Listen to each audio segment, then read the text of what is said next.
सुगंधा और उसकी सास कांता के बीच एक अजीब सी जंग रहती थी।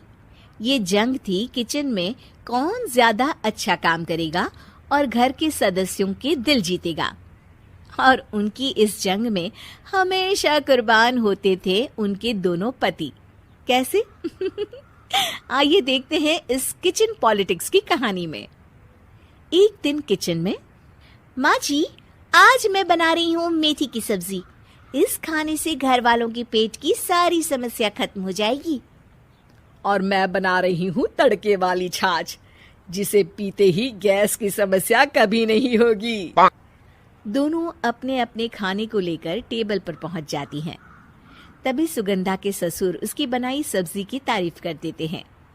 अरे वाह, मेथी की सब्जी भी बनी है, बड़ी ही स्वादिष्ट है। वाह बहू वाह।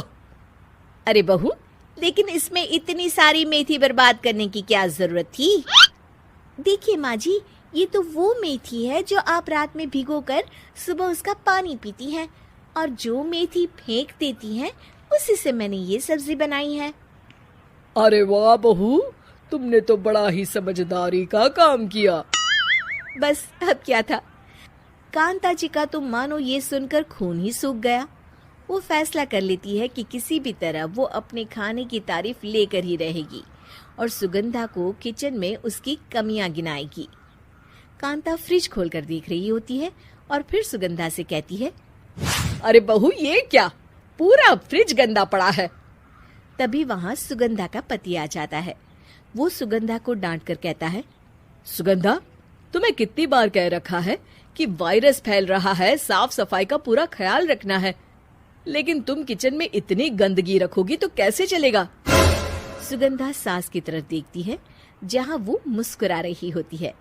सुगंधा समझ जाती है कि सास ने उससे बदला लेने के लिए ये सब किया है। दोनों रात के खाने की तैयारी में लग जाती हैं। दोनों ना एक दूसरे की तरफ देखती हैं और ना ही एक दूसरे से बातें करती हैं। रात को खाने की टेबल पर एक एक कर दोनों कई तरह के अलग अलग व्यंजन टेबल पर लगा देती हैं और अपने अपने पति के पास जाकर खड़ी हो जाती हैं। अरे खाइए जी खाइए, मैंने बड़ी मेहनत से बनाया है। प्लेट में वो खाना डालती हैं।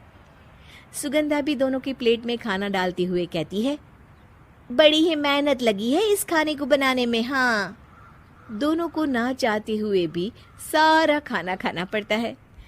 कहीं दही तो कहीं मलाई तो कहीं मसाला। और इन सब के बाद दोनों बड़ी ही मुश्किल से अपने कमरे में सोने जाते हैं।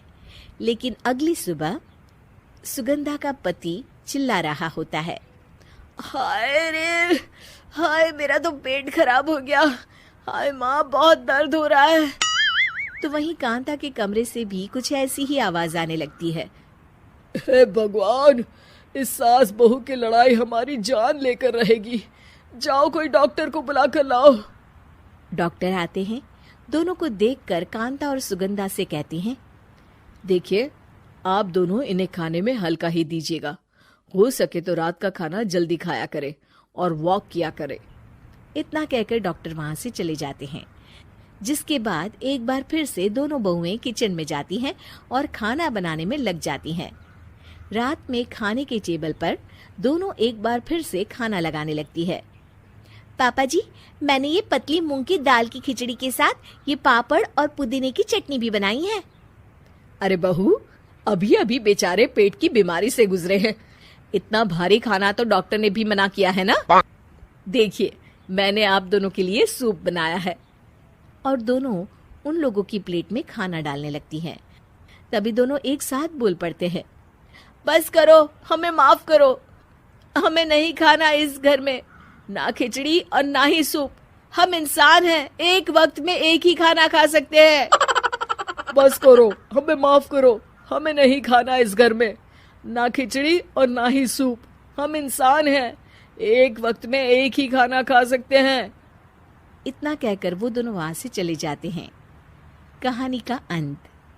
आप लोग उम्मीद कर रहे होंगे कि अंत में सब ठीक हो जाएगा। नहीं जनाब, अगर सास बहू के बीच सब ठीक हो जाए तो आप ये सीरीज देखे ही क्यों? तो मजा लीजिए इस चैनल में सास बहू से जुड़ी कहानियों का, क्योंकि ये ऐसा रिश्ता है जिसकी मिठास उसकी खटास में हमेशा ज्यादा ही रहती है।